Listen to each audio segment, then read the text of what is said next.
Wayne Patel, my cousin, posted a sultry photo of a celebrity beauty in the family group chat.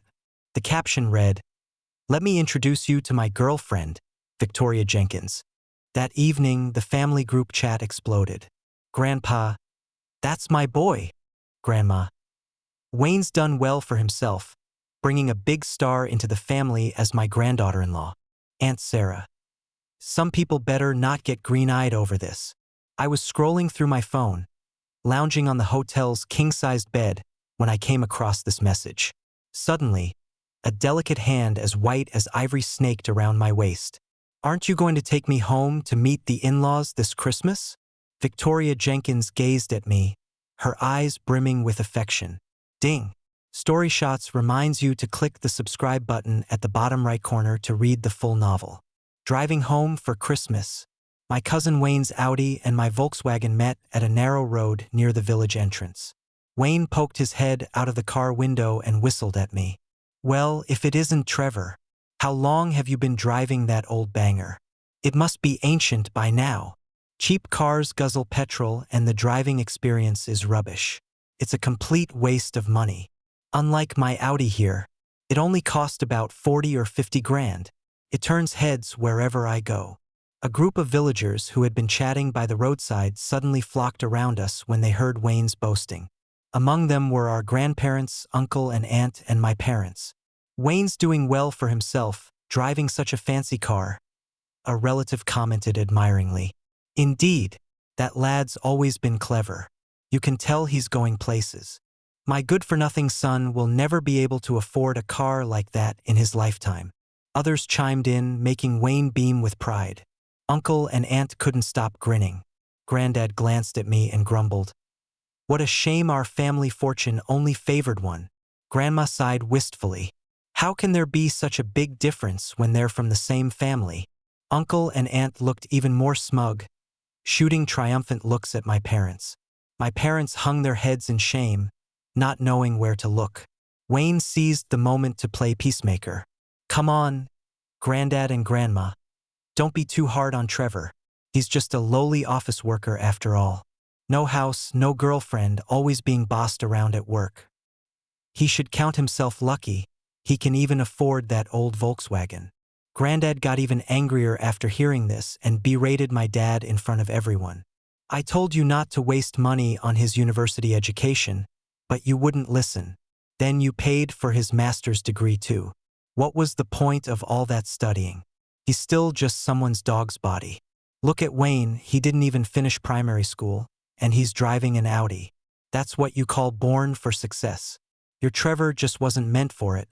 All that education was a waste of time." Dad's face flushed red and white as Granddad spoke.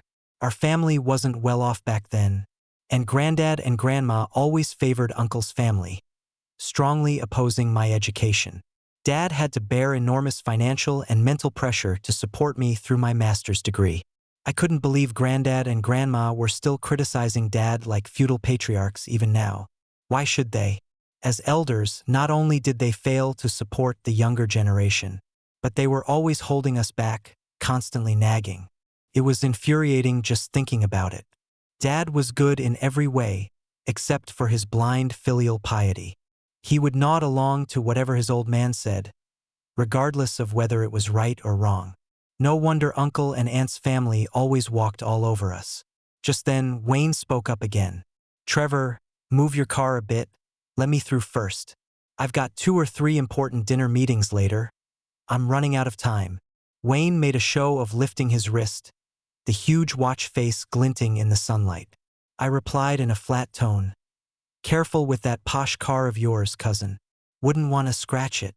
Wayne waved his hand dismissively. "What's the big deal? It's just a car. Even if it was smashed to pieces, I wouldn't bat an eyelid. Cars are like women. You should change them every few months." The onlookers marveled at his words. Wayne had always been a show-off since he was little, never getting enough of it. Now he seemed to have reached new heights in his bragging. "That's good then," I said, rolling down my window. "I thought I saw a scratch on the back of your car. I was going to warn you." "What? Where?" Wayne scrambled out of his car in a panic, all his previous poise gone. I watched with amusement as he paced from the front of the car to the back, then from the back to the front again. He was hunched over like a shriveled shrimp, his eyes never leaving the car's body. As he paced, he muttered to himself, "There's nothing here. Where is it? There's nothing." I deliberately put my hand to my forehead, feigning regret. Oh, I might have been mistaken. Wayne suddenly realized what had happened and stamped his foot in frustration. "Damn it! You tricked me." I stepped on the accelerator and the car roared off down the road. In the rearview mirror, Wayne's furious expression and Uncle and Aunt's faces, now as red as beetroot, were a particularly satisfying sight. Ever since my cousin Trevor officially announced his relationship in the family WhatsApp group, many nosy Parkers have been begging for some juicy details. Tonight, Trevor unleashed a barrage of sultry photos of his future wife in the group chat. The group immediately erupted into a frenzy of excited responses. "Wow, she's gorgeous. My grandson's really got game. Our new niece-in-law is a proper celebrity, innit? What a perfect match. A match made in heaven." The screen was flooded with fire emojis and gifs of people throwing money. I found myself caught up in the madness, frantically tapping to collect the virtual cash gifts being sent around. As the excitement gradually died down, I timidly asked, "Aren't these just publicity shots you can find online? Do you have any candid photos?" My question was met with deafening silence in the group.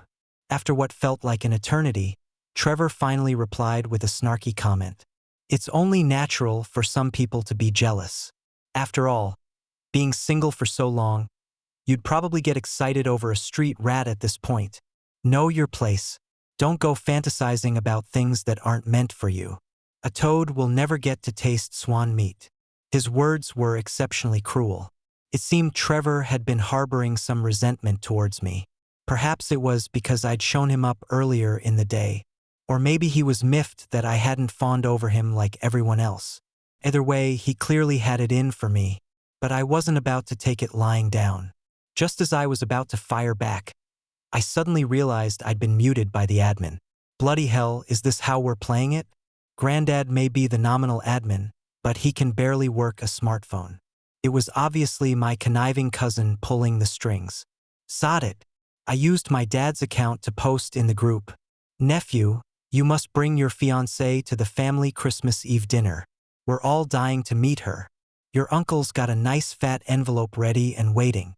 With that, I created a flurry of digital red envelopes in the group chat, making sure there were enough for everyone to get a piece of the action. The group chat exploded with notifications as everyone scrambled to claim their share. Trevor, caught between a rock and a hard place, could only muster a feeble threat. "Fine, we'll be there. Some people better be ready to eat their words. Look at Mr. Tough Guy. I can already picture your face when your bluff gets called. I'd love to give you a wake-up call, but I'd need a proper strong cup of tea to do it. No weak brews allowed. Wouldn't want you getting any ideas above your station." The next day, I accompanied my mum to the newly opened department store in the city center. As luck would have it, we ran into my cousin Wayne and Aunt Patricia right at the entrance. Wayne was wearing a crisp suit, his hair slicked back in a greasy pompadour. As soon as he saw us, he swaggered over with an arrogant air. "This place is out of your league. The discount shops in the old town would be more your style." Aunt Patricia feigned disapproval. Now, Wayne, can't country folk have a look around? There's no harm in window shopping, is there?" Mum looked uncomfortable, unsure whether to stay or leave. I asked with a hint of a smirk, "What are you shopping for today, Aunt Patricia? Perhaps you could show us country folk around." Aunt Patricia lifted her chin haughtily. "My son is buying me a Chanel handbag. It's a luxury brand from abroad. Something certain people could never afford in their lifetime." "Humph. Well, then we simply must see this for ourselves," I said, putting my arm around Mum and following Wayne. The Chanel boutique occupied a prime spot on the ground floor, with an enormous logo hanging prominently. Because it was near Christmas, the decorations were particularly lavish. Mum glanced at the long queue outside and started to have second thoughts. She tugged at my sleeve, whispering, "Maybe we should go." A security guard approached, barking impatiently. Are you queuing or not? If not, don't block the way. Wayne sneered. Know your place. This isn't for just anyone to waltz into. Mum's face flushed red as she turned to leave. Just then, a sales assistant in a tight pencil skirt and immaculate makeup emerged from the store. Upon seeing me, her face lit up with a broad smile. Mr. Jenkins, what a pleasant surprise. You should have let us know you were coming so we could prepare. I gently nudged Mum forward. I'm here with my mother. Could you help her pick out an outfit? The assistant warmly ushered Mum in. Please, come in. Feel free to try on anything you like. Wayne's jaw dropped at the scene unfolding before him. He unconsciously followed us inside. The assistant immediately held out her hand to stop him. Sir, please join the queue at the back. Wayne pointed at me indignantly. Why doesn't he have to queue? Mr. Jenkins is one of our esteemed VIP clients. He naturally enjoys our most exclusive services and privileges. The assistant explained matter-of-factly. Him? A VIP? Impossible. He's just a poor nobody. Wayne spluttered. The assistant ignored his outburst and led Mum to the spacious VIP lounge. Wayne's face turned as black as coal. I sipped the afternoon tea prepared by the staff while watching Mum try on clothes. The sales assistant brought out the season's latest styles.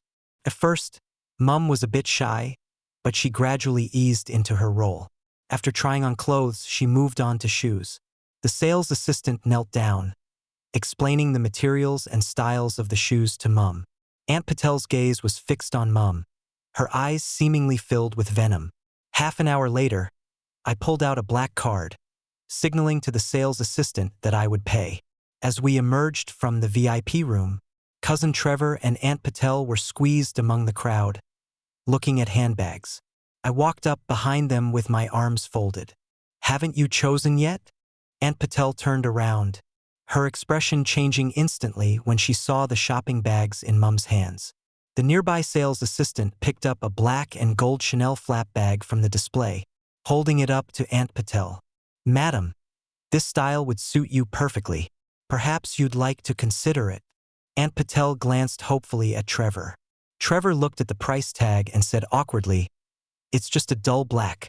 Looks terribly common.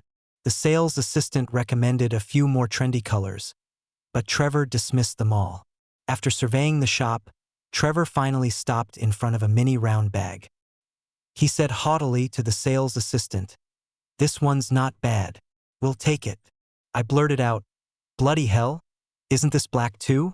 The shop fell silent. Trevor shot me a hateful glance. I pointed at the price tag. But there is a difference. This one's £1,000, that one's £10,000. Everyone looked awkwardly at Trevor, whose expression suggested he wanted to devour me whole. I ignored him and continued my assault. Excuse me, could you please wrap up that black and gold Chanel flap bag? It'll look stunning on my mum. The sales assistant agreed eagerly, not forgetting to give Trevor a sideways glance as she left. Trevor glared at me as if his eyeballs might pop out at any moment. I linked arms with Mum and walked out of the Chanel boutique with our spoils of war. Mum was delighted but also a bit concerned about the cost. Son, these things must have cost you a fortune. It's not much, I replied nonchalantly. This wasn't just me putting on airs. After graduation, I had thrown myself into venture capital. With a keen eye and some help from the right people, I had risen rapidly and was now an investment tycoon worth millions. But to my family back home, I was just an ordinary working-class bloke, renting a flat for £300 a month and driving a Volkswagen worth about 15 grand. There was a reason for this. If Granddad and Uncle Patel's family knew the truth, they'd find every way possible to bleed me dry. I wasn't afraid of them, I could simply refuse outright. But I was afraid of Dad. Dad was a foolishly filial son. No matter how biased Granddad was, he never rebelled. If Dad ever tried to persuade me to give in, I didn't want to face such a choice one day, so I kept it from Mum and Dad too. But when it came time to show my filial piety, I never held back. Over the years, I had renovated our old family home, bought a complete set of new furniture and appliances, purchased a German-imported fully automatic massage chair for Dad who suffered from lumbar disc herniation, sent them on holidays every year, and bought them the best commercial insurance. Mom and Dad had suspected where I was getting all this money from, but I always gave vague answers, and fortunately, I managed to muddle through each time. Because of this, whenever Trevor tried to show off in front of me, I would quietly watch him make a fool of himself, because I knew very well that one's abilities are the best source of confidence. Only those who are insecure and empty inside constantly need to put on a show. But my cousin didn't understand this reasoning. He chased after me, fuming and speaking with sarcasm. To show off, you've really gone all out, haven't you? Maxed out your credit cards, I bet. I looked at his indignant expression and felt nothing but disgust. What are you talking about? I don't understand. And about those credit cards, I don't have any. Living beyond my means isn't my style. Wayne scoffed. Oh, come off it. Where else would you get that kind of money if not from credit cards? You threw away tens of thousands in a matter of minutes, and you claim to be just a poor bloke? Who are you trying to fool? Pretending to be some rich lad. I was speechless and tried to walk away from him, but he became even more aggressive, acting as if it's all real. If you've got the guts, don't sneak back later to return everything. Let me give you some friendly advice. If you want to keep up with the Joneses, make sure you can actually afford it. His voice followed me even as I walked far away. What a nuisance. Before I knew it, it was Christmas Eve dinner. Grandpa and Grandma's 3 cousins, 2 sons, and 2 daughters all came with their families. A few elderly neighbors were also invited over. Several dozen people filled 3 tables, occupying the entire room. Just as the atmosphere was warming up, Wayne hurriedly started handing out cigarettes, drinks, and business cards to all the elders. Everyone immediately switched to praise mode. Aunt Margaret. Oh my, Wayne's done well for himself. He's even got business cards now. Aunt Sarah. Indeed, not everyone gets to have their own business cards. You know, Grandma. Wayne's always been clever. Among all the kids, he's the one who knows how to make money. Uncle John's wife. Just the other day, he insisted on buying me a Chanel handbag from the boutique. It cost over £1,000. I didn't want it, but he wouldn't take no for an answer. This boy really doesn't know how to save money. Aunt Sarah. TSK. Chanel. My daughter says her boss's wife carries that brand of bag. Aunt Margaret. Wayne is so filial. I looked down at the business card in my hand. Famous live stream seller at 3 Bulls Company. 3 Bulls? Why did that name sound so familiar? I messaged my assistant to ask about the company's situation. The assistant replied, Ms. Jenkins, you really are forgetful about important matters. Don't you recognize your own company? Just last year, you invested a huge amount of capital in it. Now you're the largest shareholder of this company. Oh, now I remember something like that did happen. I sent him a photo of the business card I was holding. He said there was indeed such a person. The company had recruited a batch of young live streamers last year, and he was one of them. I asked him about this person's work performance. He replied with a laughing crying emoji. This guy is quite slippery. He likes to show off during his live streams, which really puts people off. He's lost almost all his followers, and his sales figures are abysmal. The company is planning to let him go after the new year. Then, seemingly worried, he asked, Ms. Jenkins, is he a relative of yours?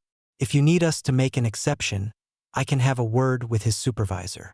No, I replied. Handle it according to company policy. Understood. I put away my phone and looked up, only to meet Aunt Sarah's gaze. Aunt Sarah's gaze wavered slightly. Trevor, everyone's chatting.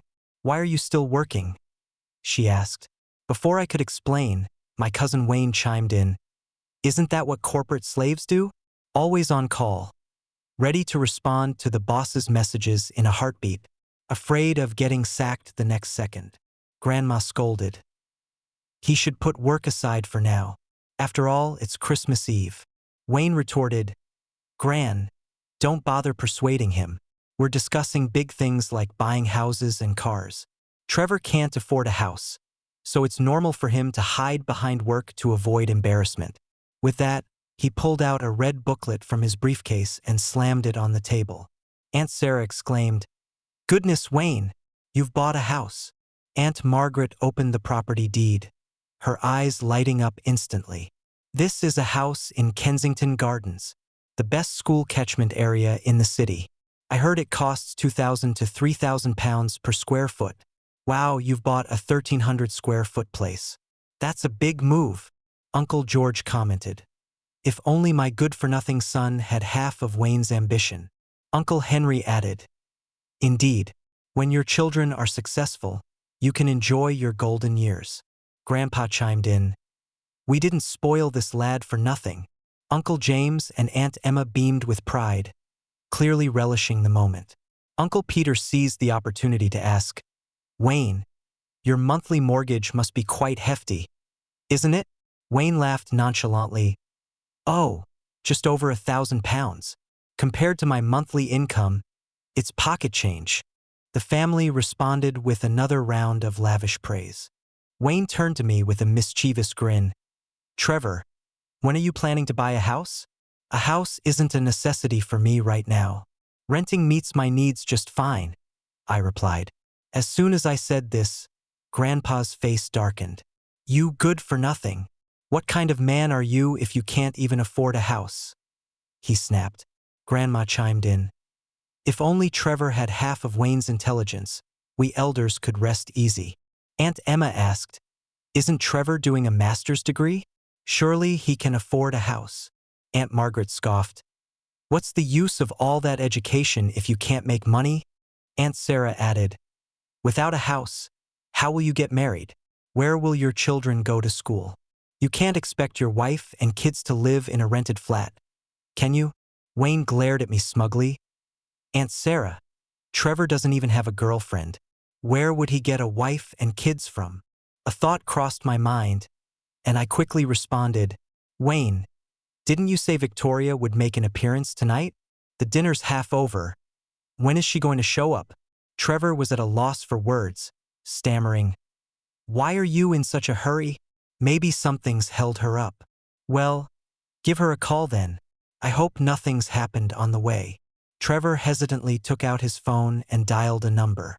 Everyone stared at him anxiously, imagining the celebrity suddenly appearing out of thin air. "Hello?" Trevor's tone was cautious. A cold voice came from the other end of the line. After a brief exchange, the call ended abruptly. Trevor put away his phone and explained to everyone. "A brand invited her to an event at the last minute. She can't make it." Grandpa was visibly displeased. "She just decides not to come? Does she have any respect for us elders?" Aunt Sarah tried to calm him down. "She is a big star after all. It's normal for her to have a bit of an attitude. She may be a star, but our Wayne is a famous streamer too. Look at her. Not even married yet and already throwing such tantrums. She'll be walking all over Wayne in no time." The others tried to pacify the old man. Trevor kept his head down, not daring to say a word. Just then, a playful voice came from outside. "I'm here." Everyone turned to look at the door. A slender figure walked in confidently. Upon closer inspection, it was none other than the nation's sweetheart, Victoria Jenkins. She wore exquisite makeup and a long cashmere coat, looking absolutely stunning. Everyone let out a collective wow. Some of the teenagers had already excitedly taken out their phones. The previously tense atmosphere suddenly became lively and bustling. "She's so fair. She's practically glowing. Wayne is so lucky. Oh my God. My niece-in-law is actually a big star. I need to brag about this on Facebook. She looks even better in person than on TV. Her beauty is unreal." The elders rushed to congratulate Uncle John and Aunt Mary. Uncle John and Aunt Mary were beaming with joy. Only Trevor's expression looked like he had eaten something sour. Aunt Sarah nudged Trevor with her elbow. "What are you waiting for, nephew? Hurry up and welcome her in." Trevor snapped out of his daze and slowly moved towards the door. Victoria, why are you here?" Victoria looked at him in surprise, and her next words confused everyone. "Who are you?" Now it was Trevor's turn to face everyone's scrutiny. Someone whispered, not too quietly, "Isn't she supposed to be his girlfriend? Why does it look like they don't even know each other?" Trevor had clearly heard this comment and was too embarrassed to lift his head. But in front of so many relatives and friends, he had to try to save face. "Don't you remember? We've met before. You came to our streaming channel to help." Victoria listened absent-mindedly, her searching gaze scanning the crowd. Finally, upon seeing me, her face lit up with a smile. Without waiting for Trevor to finish, she rushed into my arms. This move certainly dazzled my relatives, especially my cousin Trevor, whose eyes were filled with envy and resentment as he looked at me. I gently pushed her away from my embrace, my face showing displeasure. "Didn't I tell you not to come? I missed you. Please don't be angry," she pleaded. "Do you understand the consequences of what you've done?" "I do, but I don't care. I love you, and I'm willing to give up my career for our family." Her words were sincere and honest, and hearing them made my heart ache. Victoria and I met when we were both starting out. At that time, I was a poor, newly graduated student, living from hand to mouth. She was a relatively unknown actress in the entertainment industry, working on hundreds of productions a year. We found kindred spirits in each other and encouraged one another. Later, I achieved success in business before she did. To help her realize her dreams, I offered to start a talent agency for her, but she refused. She said she wanted to make it on her own, step by step, and carve out her own place in the entertainment world. Hard work pays off. She really did it. With her solid acting skills, she rose to become a top actress, a rising star in the entertainment industry. She wanted to make our relationship public, to marry and have children like ordinary people. I stopped her. I knew what kind of situation an actress like her would face once she got married. It wasn't easy for her to reach her current position, and I couldn't bear to watch her give everything up.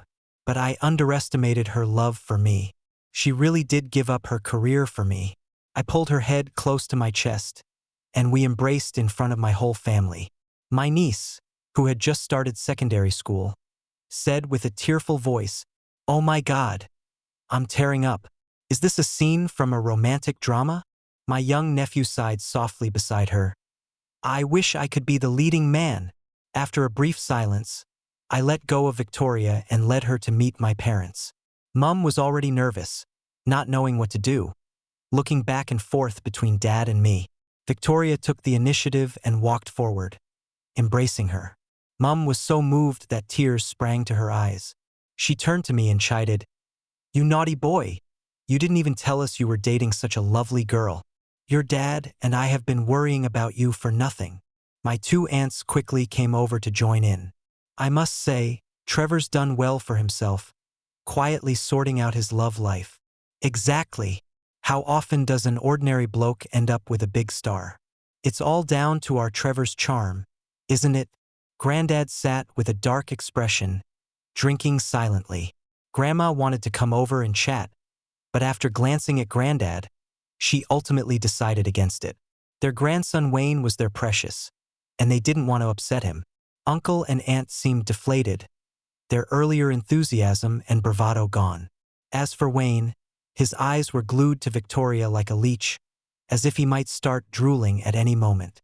Occasionally, when his gaze shifted to me, it immediately turned venomous. Everyone had realized that he had been putting on airs earlier, trying to pass off someone he barely knew as his girlfriend.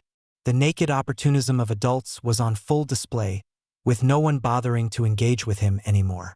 Those who had been fawning over Wayne and his parents were now crowding around Victoria, asking her all sorts of questions, requesting autographs and photos. They even insisted I tell the story of our romance. As the party was winding down, Wayne, who had been silent until now, suddenly spoke up. "Trevor, surely you're not going to make such a beautiful girlfriend share a rented flat with you." I met his challenging gaze directly. "Don't worry, my girlfriend won't go without anything other girls have." "Ha, with your measly salary, you've got the nerve to make such big claims? The men in our Patel family have never lived off a woman's money. Don't you dare bring shame to our name." As Wayne's words became increasingly offensive, a well-dressed businessman passed through the hotel lobby. Wayne, with his sharp eyes, spotted him immediately. "Mr. Gibson, hello? What a pleasant surprise to see you here." Wayne hurried over to greet him, so excited he almost squeaked. Mr. Gibson nodded politely, exchanging a few casual words before trying to leave. But Wayne seemed determined not to let him go so easily. He half pushed, half pulled Mr. Gibson towards our group. "Mr. Gibson, you simply must do me the honor. My family greatly admires you, and we hope for your support in future business matters."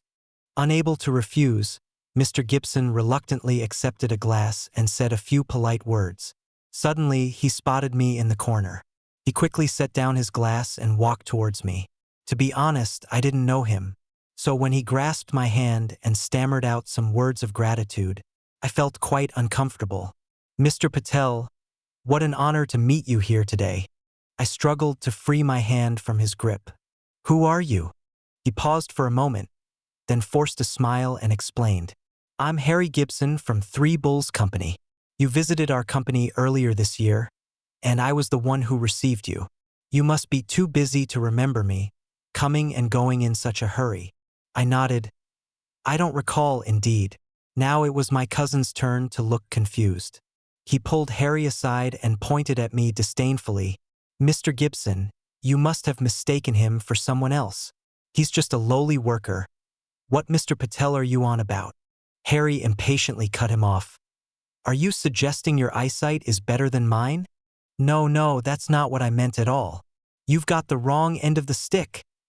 My cousin stammered, trying to defend himself. "Let me tell you, Mr. Patel is one of the top investment tycoons in the industry and the largest shareholder in our company. In other words, he's the boss of both you and me, so you'd better watch your tongue." "What? He?" My cousin looked at me, then at Harry with a deflated expression on his face. He had always looked down on me, never missing a chance to put me down at every meeting, as if he couldn't wait to trample me underfoot. How could he have imagined that one day, not only would I have the woman he could only dream of, but I'd also become his boss's boss? The feeling was bloody brilliant. After that, things unfolded quite simply and clearly. Harry had accidentally revealed my true identity. I was rich, famous, and had a celebrity girlfriend, a true winner in life. Everyone came running to curry favor with me, asking after my health and showering me with compliments. Even my parents became objects of flattery. No matter how much my grandparents disliked our family, they wouldn't turn their backs on money. My cousin swallowed his visible displeasure and kept praising me. I was his boss, and after all his years of wheeling and dealing, he knew full well what was at stake. In the end, even my uncle and aunt, who had always been at odds with my parents, came fawning to congratulate them, saying how fortunate they were to have raised such a capable son. You see, money is such a remarkable thing. It can always turn the rotten into the miraculous. Thinking back to the cold shoulders my family used to get, it's truly ironic. Perhaps in this world, poverty is the original sin of all sins. After Christmas, the younger generation gradually returned to the city for work. I stayed behind in my hometown to discuss wedding plans with my parents. Unexpectedly, my cousin Wayne's Audi, which he had only been driving for a couple of days, came back. He rushed into my house in a flurry and immediately fell to his knees before me. "Trevor, please talk to our manager. Don't let them lay me off. I've just paid the deposit on a house. How am I supposed to pay the mortgage if I lose my job?" I shook my head. "I'm just an investor. I don't get involved in specific operations. There's nothing I can do." "How is that possible? You're the big boss. Hiring and firing is just a word from you, isn't it?" I couldn't make him understand, so I turned to go back to my room. However, he grabbed my clothes tightly, crying and snotting. "Trevor, are you still upset about how I treated you before? I only joked with you because I saw you as a real brother. Don't be so petty, please. We're family. If you don't help me, who will?" I tried to help him up, but he knelt even more resolutely. "If you don't agree, I'll kneel here until I die." "Then kneel." I left him there and went to my room to play online games with my mates. Shrill wails like those of a fishwife came from outside. Half an hour later, I went to the living room for some water. The cousin who said he would kneel until death was nowhere to be seen. But I knew, given the nature of my cousin's family, this matter was far from over. Sure enough, by evening, my grandparents and uncle and aunt had all arrived. They sat packed in the living room, surrounding me in the middle. Grandpa first fired at Dad. "Is this how you raised your child? He doesn't understand any social graces, always siding with outsiders." "Humph." Grandma played the emotional card. "You're Wayne's uncle. You've watched him grow up. If you don't look out for him, who will? It's just a matter of saying a few words. How can you bear not to help?" Aunt hugged Mum and sobbed quietly. "Our Wayne is a good lad, honest and straightforward. He must have offended someone at work. Otherwise, why would he be laid off when he was doing so well?" After this round of persuasion, both Mum and Dad looked at me. I knew they were waiting for me to make a decision. I showed them my previous chat with my assistant. "This guy is very slippery and likes to show off during live streams. He's not popular with the audience at all, and his fans are almost all gone. His sales data are dismal. The company is planning to lay him off after Christmas. Parents always seem to view their children through rose-tinted glasses." My aunt, who had just praised Wayne for being honest and straightforward, fell completely silent after reading this. I thought these people would finally give up, but I underestimated a parent's love and how far they would go for their child. Grandpa and Grandma were always biased towards Wayne's family. Seeing that he couldn't convince me, Grandpa kept trying to brainwash Dad. He went on about filial piety being the most important virtue, and a filial son brings forth all good deeds, and so on. It made me yawn continuously. I told Dad, "I'm going to bed first." This made Grandpa so angry he was practically fuming. The next morning, Dad looked worried as he tried to persuade me. "Son, if it's not too much trouble, why don't you help your cousin?" I knew that Dad's sense of filial piety had been stirred up again by Grandpa. "Dad, not only is this against company policy, but even if it were legal, do we really have any obligation to help them?" I asked. "Think about how Uncle Wayne and his family have treated us all these years. We've been through so many tough times, and they not only never lent a hand, but often made things worse. For years, have they ever shown us any kindness? If they weren't asking for a favor now, would you hear a single nice word from him?" Dad seemed moved by my words and fell into deep thought. I believe Dad was a rational person who wouldn't let family ties manipulate him time and time again. Grandpa and the others clearly weren't willing to give up easily, coming over every few days to plead their case. I figured if this kept up, we'd all go mad. So I took matters into my own hands and booked a few tickets to Brighton. The next day, I took Mum and Dad on a seaside holiday in Sussex. Uncle Wayne's family called, asking why no one was home. I told them we were enjoying the beach in Brighton. Uncle Wayne was so angry when he heard this. I could practically hear his teeth grinding over the phone. In the blink of an eye, over a month had passed. One day, Dad got a call from Grandma saying Grandpa had suddenly had a stroke and was in hospital. Dad panicked and quickly started packing to go home. I tried to stop him from being too hasty, reminding him that Grandpa had been fine when we left and didn't seem ill. Dad said, "Your grandmother told me herself. How could it be untrue?" Knowing it was pointless to argue further, I went with Mum to accompany Dad back to our hometown.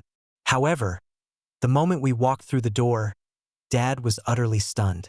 We saw Grandpa sitting perfectly fine in the living room, smoking, with Cousin Harry and his family keeping him company. Dad asked, "Dad, you're all right?" Grandpa glanced at him sideways, blowing out a thick cloud of smoke. "What? Were you hoping something was wrong with me? Is that it? Would you be happy if I was dead?" "Dad, how can you say that? How could I ever wish for your death?" Dad protested. Grandpa snorted coldly. "Everyone in the family has been worried sick, and there you are, gallivanting off on holiday without a word. You certainly know how to enjoy yourself." Dad was about to explain when Grandpa nodded towards Harry. Harry took some papers from a drawer and placed them in front of Dad. Dad picked them up and glanced at them, asking, "What's this?" Grandpa said, "Have Trevor sign this property transfer contract, and you won't have to worry about Wayne's work anymore." Seeing Dad frozen in place, Harry explained, "I've checked. Trevor's worth over £100 million. I'm his cousin. Asking for $5 million isn't unreasonable." Now Dad understood. He looked at Harry's smirking face and tore the contract to shreds. "You must be dreaming. Why should my son give you his hard-earned money? Not a penny." He turned to leave. "Ungrateful son," Grandpa roared, slamming his palm on the table, sending dust flying. "If you don't sign today, don't call me father anymore. They say a man doesn't shed tears lightly, only when truly heartbroken." At that moment, Dad's eyes filled with tears as he spoke firmly. "Dad, this is the last time I'll call you that. You're not a good father, and you don't deserve to be one." As he reached the door, he turned back and said, "I thought I'd be very upset, but surprisingly, I feel so light and free. How sad. The most painful thing for a person is to admit they're not loved by their parents. Thinking about it, it seems you've never really loved me. During our time in Brighton, I secretly bought a seaside villa for my parents. I had wanted to tell them earlier, but I was worried that Dad might be too attached to his hometown and unwilling to move. Now it's all worked out, as Dad has chosen to cut ties with the past on his own. He's truly blessed in a way." I handed the keys to the new house to Mum and Dad. On the day we left our hometown, Uncle Harry came over specially to persuade Dad. "The old man has a temper. He's waiting for you to make the first move. Why don't you just apologize and smooth things over? Then it'll all be fine." Dad smiled bitterly and said, "I won't be coming back." Some say that throughout life, parents and children are always waiting for each other's apologies. At this moment, I think my father no longer needs one. Later, Victoria and I got married with my parents as witnesses. We're very happy, and my wife hasn't given up her own career. When we first got married, she went through a rough patch in her career, with fans unfollowing her and facing backlash. I advised her not to let temporary setbacks affect her mindset and to focus on her acting. Soon after, Victoria's career had a second spring. Not only did she win multiple awards, but she also gained a large group of loyal career fans. I haven't seen my cousin's family again, but occasionally I hear bits of news about them from people from our hometown. After my cousin was laid off, he couldn't find a job with such a high income. They defaulted on their mortgage, and the bank sold the house at a low price, causing them to lose a significant amount of money. My cousin never recovered from this setback. He stopped looking for work and spent all day playing video games at home. Soon, he became addicted to online gambling. To raise funds for gambling, he borrowed high-interest loans online. After losing money, he had to sell his Audi to cover the debt. Later, when he lost again, my uncle and aunt had no choice but to sell their old family home. The whole family ended up cramped in my grandparents' old house. To keep their son from gambling further, my uncle and aunt confiscated his phone. The couple stopped working and took turns supervising their son. I don't know much more about their situation, until one day, Mum told me that Grandpa had called Dad on his own initiative. He wanted Dad to come back and reconcile with them. Of course, Dad refused. He had long since let go, but out of filial duty, he still sends support payments to his parents on time. Naturally, it's the minimum amount required by law. Now, this is their only connection.